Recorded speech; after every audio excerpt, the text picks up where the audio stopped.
He's Okay. guaranteed. You heard that? You're guaranteed. You hear that? But if you know what, we all know maybe it's guaranteed. It's only because every day he makes it. He makes it. Every day there's choices in life. You know. Yeah. Thank you. I'm so happy that Adam is here. Okay. Okay. Now Asaf Gal wants to join, and we're gonna get started right now. Okay. Boimine, um, Boimine Reb Shlokas Reb Yochanan. Reb Shlokas asked Reb Yochanan the following question: Chitim shezorim bekarka. You took a piece of wheat and you planted the wheat in the ground before Shabbat. Good morning, Simon. Look at those 45A1. And you planted the wheat in the ground on the right side, Simon. 45A1 on the right side. And it didn't take root yet. Because if the wheat would have taken root and you did it before, and you planted it before Shabbat, the wheat takes root, then there'll be a Torah prohibition of ksira, of harvesting, cutting something from that which is attached to the ground to go ahead and to cut that. So that would be a big problem.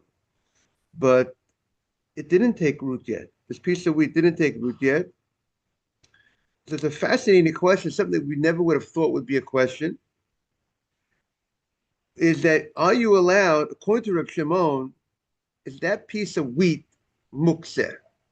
Meaning to say on Shabbat, the way I visualize is that let's say you had the wheat, it's in the ground, it's in the soil. You can't move soil. You can't intentionally move dirt on the ground. That's the afar is mukset. So let's say you have the top of the piece of wheat is protruding a little bit from the ground where you planted it. That's one way to explain it. And then you go ahead and you want to pull out that piece of wheat. You planted the wheat. The wheat is like a seed that wheat will grow. So let's say you have a 95, 99% of the piece of wheat is in the ground.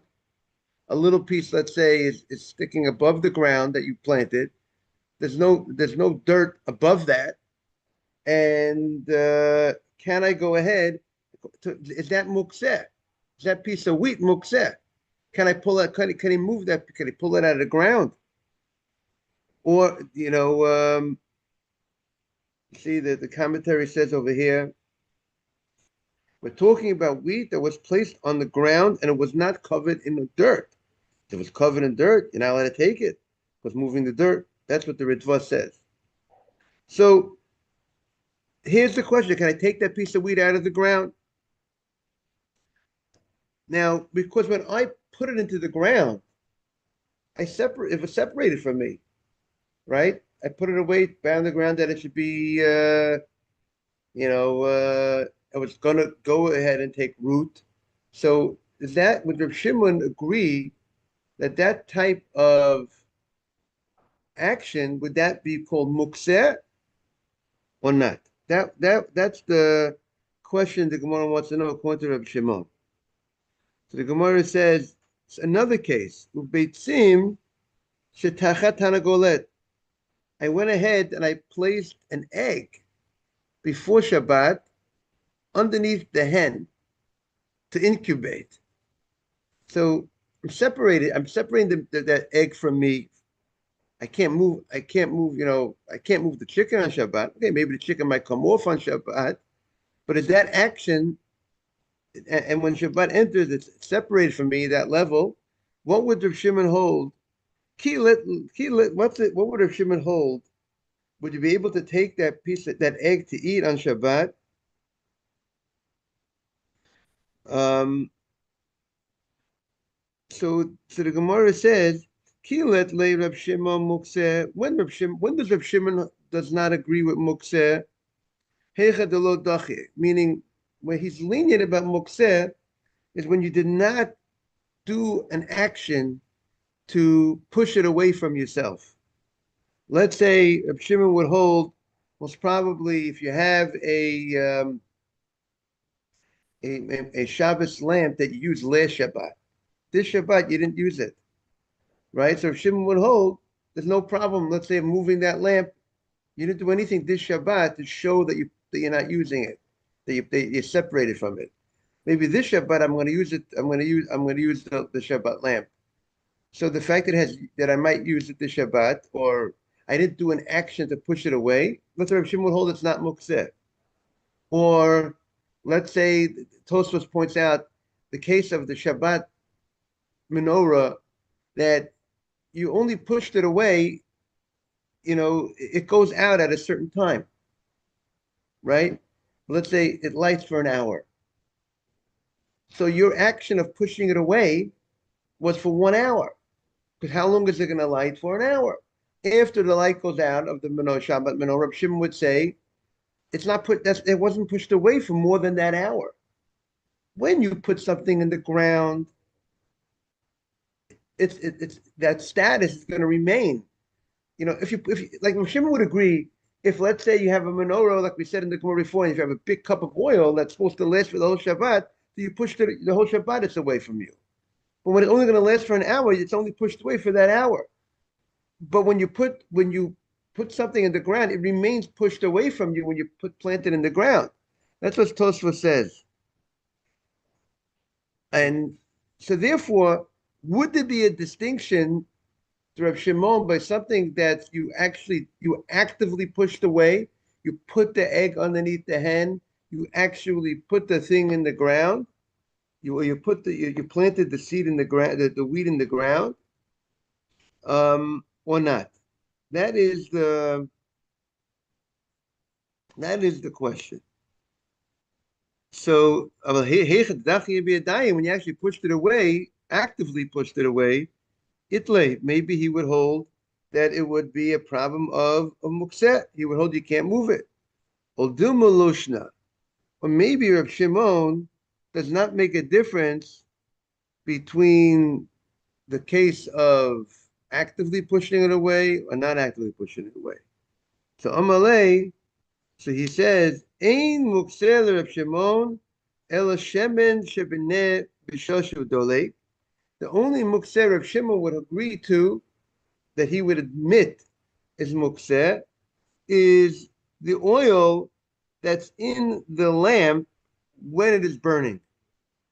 When the lamp is burning, right? So that oil, while it's burning, let's say the oil that's going to drip while it's burning, that oil is separated from him because he can't go ahead and move that oil while it is being lit because that oil is mukser.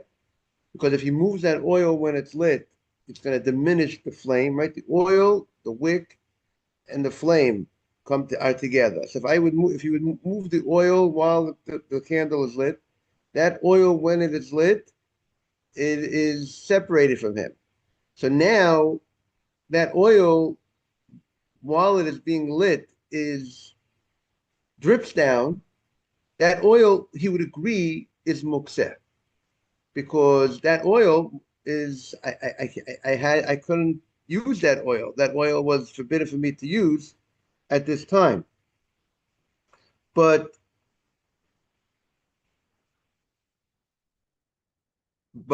that's the type of thing that he would hold would be mukseh. But if something like this, which if it's not that type of thing, and the Gemara is going to say there's two aspects. At least the Gemara is going to understand that at this point, there's two things that play a role that causes Rav Shimon to say it has the status of mukseh. Number one, that it's while the oil that's in the lamp and it's on fire and it's burning, that oil that drips is forbidden to be moved. That oil it dripped. I can't handle that oil because hoyo v'huksa limitzvato. Since let's take a look at the language over here. Yeah. So the oil, when it's burning, that oil that drips is mukseh. Why? It was designated for its mitzvah. So the Gemara says there's two things happening here. The oil that drips was designated for the mitzvah of burning, right? It's there for the mitzvah of burning, like let's say on Sukkah, you put decoration in a Sukkah. So as long as, and you designate it, you put the decoration in the Sukkah, so that it's there for the mitzvah of Sukkah. So because it's there for the mitzvah of Sukkah, so on Shabbat, I can't go ahead. So then, let's say any time during the holiday, can I take a decoration off the, let's say I decorated the Sukkah with apples, live apples, good apples. I once saw a Sukkah that had, dedicated, that they decorated with fruits. A lot of times you see fake fruits, right? Plastic. But I saw real fruits, certain shul. I think you have to be careful that it shouldn't.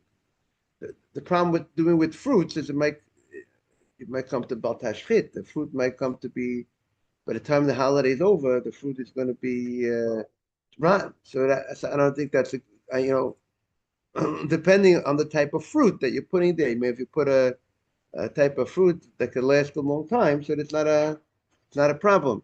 But just like that fruit, when it's there, it's designated for the mitzvah of decoration. I can't take the fruit for personal use, right? Because it's designated for the mitzvah. Even a chalamoid, I can't take it for personal use. It's designated for its mitzvah. And therefore, on Shabbat, I wouldn't be able to go ahead and move it because it's separated from me, that type of item. So too, the oil that's burning for Shabbat, that oil was designated, as long as it's burning, that oil is there for the mitzvah, was designated for the mitzvah. The light goes out, it's no longer for the mitzvah. That's how Rav Shimon would say.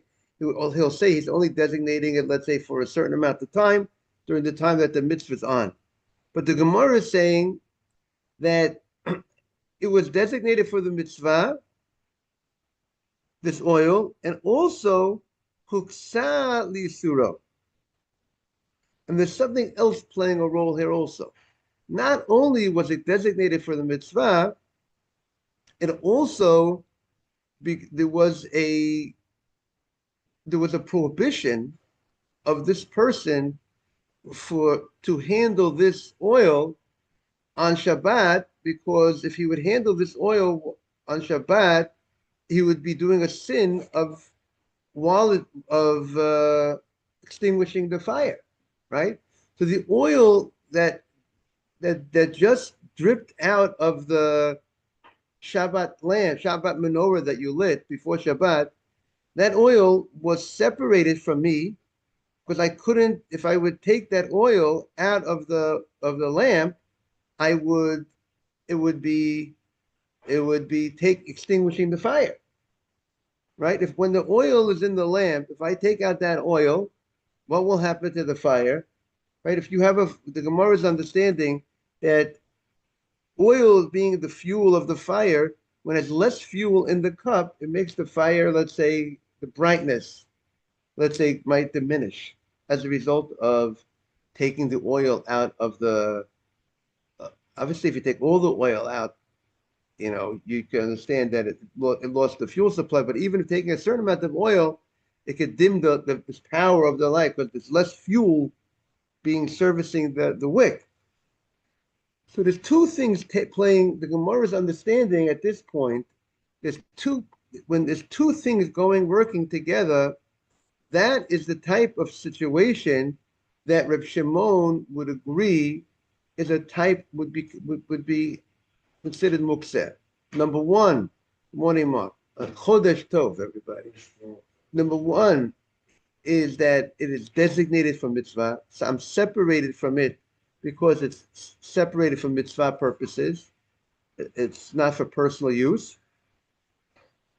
And number two is that it is also, there's some aspect of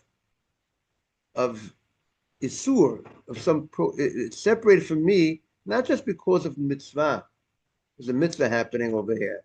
It's separated from me because of not, and even if it wouldn't be mitzvah, right? It's because of the problem of I might come and do a sin of a sin with this oil if I handle this oil. So that separated that oil that was while it was burning, and now that oil drips down. That oil, I can't go ahead and catch that oil because that oil was separated from me before because I might do a sin if I would handle that oil. So that is the what the Gemara is saying, and that's the case. Or Shimon would say is mokseh. But if those two don't interplay, if you don't have those two situations of designating for its mitzvah and the issue that it was separated from me because of not only for the mitzvah, it was separated because of a possible sin that would happen with that oil, then Reb Shimon would say it's not considered mukseh. So therefore, the Gemara is saying, according to Reb Shimon, if you have that wheat that you put in the ground, where we're saying um, it didn't take root yet, so that would not be considered mukseh, or the egg that you placed under the hen before Shabbat. The Gemara is going to challenge what we just said, because the Gemara is going to say, "V'letle." We're now on 45 A1 A2. We just changed 45 A2. V'letle huksel mitzvato. Rav Shimon doesn't hold of the concept that something that's designated for the mitzvah has a status of mukseh by itself. The fact that it was separated from me before the mitzvah, independent of the fact that it was there was some possible isur, it was separated from me because of some prohibition that might happen if I would handle it. Let's say huksel mitzvato, and he doesn't hold of muksah because of mitzvah by itself. And the Gemara is going to give the example of the decorations on Sukkot. You went ahead and you made the schach properly, and you had proper schach, and then what you did was the itra bikramim, and you went ahead and you didn't use this as your schach because it's not kosher schach. You had proper schach, God bless you, and you adorned the sukkah, you decorated the sukkah with curtains or woven, embroidered stuff. Like some people use the Iranian carpets for their sukkah. They hang it on the walls of the sukkah. Or let's say sheets that were made with pictures, some designs. You went ahead and you adorned the sukkah. The Tolabo Egozim, see, they hung some walnuts. They have a good shelf life, right? The walnut there's no problem. Or African, they say African, they translate, I think maybe as peaches, most probably. They would, right. So these are fruits that obviously have a long, the peaches, not the peaches when they're already getting ready to get sour, and in the beginning, in the early stages. It's like a banana has a shelf life when it's not so, when it's more a little greenish. So you have the African and the shkedim and the almonds and the pomegranates. That good cluster of grapes. That's a strong cluster of grapes that will last, let's say. Or like you made something like a crown made from the ears of wheat. Shmonim. Well, you went ahead and you put oil, put a flask, you've made a jar, you hung up, you decorated with a nice oil bottles around the sukkah. Sounds nice, right? Slotot, or you put some flour in cups. But I went ahead and I put it there before Sukkot, but I can't go in and take the oil on Sukkot. Now I want to take the oil for personal use. I can't use. I can't take it for personal use. Asur l'istapek mehem ad motzei Yom Tov achron. I can't go ahead and use them until after Shmini Atzeret, after the holiday, the last day of, let's say we're in Israel, there's one day of the second days, that's what, till the Motzei Yom Tov Achron, the last day, say it again, the holiday's over. Now, what's the idea of, really the holiday of Sukkot is over technically on the after 7 days, let's say in Israel. Let's talk Israel for a second. After the seventh day, it's over. So what do we need? What's the reason until the Motzei Yom Tov Achron, the end of the last Shmini Atzeret, which is after that? It's a separate holiday. Shmini Atzeret, we say it's Shechianu on Shmini Atzeret. In contrast to Pesach, the seventh day of Pesach. Let's say the eighth day in the morning, or seventh day after the seventh day at night. It's no longer Boker Tov. When is Chag over? Again, but there's two Chagim going on. So what do I have to? Okay, but the mitzvah. When was the mitzvah of Sukkah over? I designated this for the mitzvah of Sukkah. But there's no Sukkah. Meaning I designated this oil and these. You don't eat in the Sukkah. You don't eat in the Sukkah. It's not Sukkah. It's not holiday at all in Israel. Okay. In Israel, it's not. There's nothing about Sukkah. There's nothing about the holiday of Sukkot on the eighth day. In America, there is something about it. We sit in the Sukkah. We do. We just don't say a bracha, but we do sit. The Gemara says we sit in the Sukkah. We don't say a bracha the eighth day, right? So, but what's the last night? Okay, the Shmini Atzeret at night and by day. You have two meals at night. You have a Yom Tov meal at night. You have a Yom Tov meal in the morning, and then you say goodbye to the Sukkah at a certain time during the day. That night in America, Which night? Right. What's it? That's Simchat Torah. Nothing. Not allowed to Sukkah.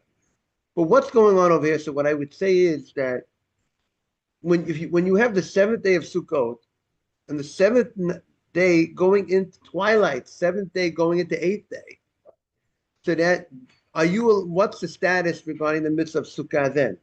Can you go ahead if you're eating something, you would have to eat in the Sukkah at that time. So Bein HaShmashot, you would have to treat it like Sukkah. So it has a status that whatever you put into the Sukkah, all the decorations in the morning are also designated during Bein HaShmashot. So Bein HaShmashot, I wasn't able to use it for personal use. So once I can't use it for personal use, Bein HaShmashot, anything that was separated from me would be separated from me the whole day. That's what I would say would be the reason why I have to wait to Motzei the Chag. Because it's connected. Connected to the Bein HaShmashot.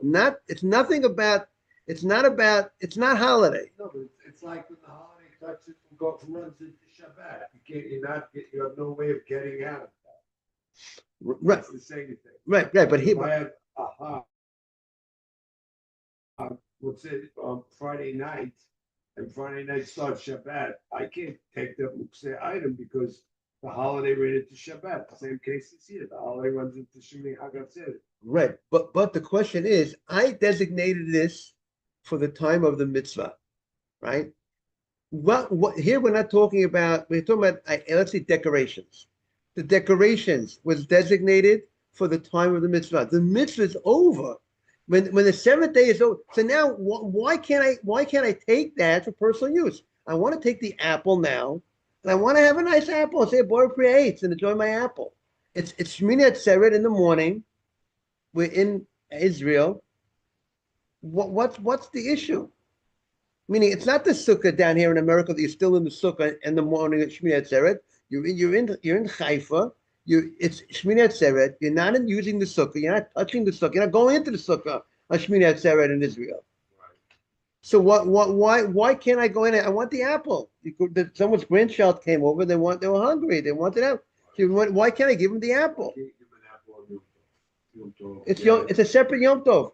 Meaning, you can understand the kid wants an apple on the seventh day of the Sukkot. I can't get the apple's designated for decorations. I can't give him the apple for a snack. But he wants the apple snack on the eighth day. It's the holiday of Sukkot is over. What I recall from our learning that we did in the Gemara Sukkah is that Bein Hashmashot, when you get from the seventh day to the eighth day, that time period, the kid wants an apple twilight. You went to shul. It's after sunset. It's before night. He wants the apple. What's the status of that time period? I can't take that apple down because what about if I want to eat bread at that time? Twilight, sunset is past. It's after sunset, before night. Do I have to eat in the sukkah? Yes, because it still might be holiday of Sukkot. So now I can't use it Bein Hashmashot. You won't make a bracha, but you would have to eat in the sukkah. Okay. So same thing is, I would go ahead and now, so I can't use that apple. I can't take that apple Bein Hashmashot. Okay, but After, so what's the issue after? So we have that rule. Once I couldn't use it Bein Hashmashot, once it was separated from me Bein Hashmashot, then we say you can't use it the whole day. But I'm saying, but what's the? two holidays? But I understand. Maybe it's what you're saying, but I'm explaining what's behind it. It's not because of the rule of something that was separated from you Bein Hashmashot is separated from the whole day. That's that's the reason behind it. Okay. Now let's continue in the Gemara. So Asul is tapik me'amotzi yom tov ha'achron. He can't use it until after the holiday is over. Okay. We're talking Ezra now about decorations of a sukkah that you designated for a sukkah.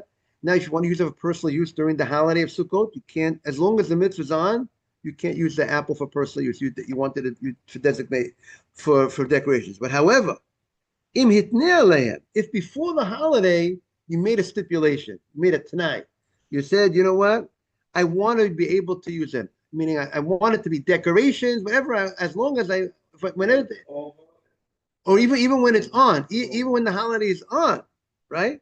I made a declaration that I'm designating these apples and orange and pomegranates for the sukkah as long as I want to use it as a decoration. But I am also saying if I want to use it during the holiday for personal use, I made a condition. Now we have to see if that's the you're declaring it's not upset. Right. I'm right. I'm using decorations, but I want to get around. I don't want them to be. Right. So what you're really saying is, right. You're right. I'm showing. I'm not designating them for the mitzvah of sukkah. Right. If I go and I say it again, but if I make this condition, if I make it the condition, I make a statement. I am not separating from these decorations. The way that he says, the Gemara in Beitza says, I say, I'm not separating from these decorations from Kol Bein Hashmashot. When the holiday enters, I'm not separating from these. So what am I saying? I'm saying that I'm not separated from mitzvah. Because I said it. I made that stipulation. If I don't make the stipulation, I put up the pomegranates around the sukkah, and then that means I'm separating from my personal use. It's for the mitzvah. But if I go in and I make a statement before the holiday begins, I say I'm not separating from these items throughout twilight of the first night, or we have to see more detail. The whole chag, right? Right. That's what it would see. We have to see the condition of the. So if I say that, then it's not separate, it's not designated for the mitzvah, and therefore that condition. So then it's not really forced to the court. It's like putting it on the table. Exactly. Now the fact is, I am beautifying the sukkah. Okay. I'll get some credit. There's a mitzvah called hidur mitzvah. What's the idea of beautifying a sukkah? We're putting nice decorations around sukkah. It's a mitzvah. Every mitzvah you do, there's something called hidur. You're supposed to do it beautifully. A beautiful etrog, a beautiful lulav, a beautiful sukkah, beautiful tefillin, everything. So even though what he did was, Mark, I think he gets credit for beautifying the sukkah? Because he beautified the sukkah. At the end of the day, he hung up all these things into the sukkah.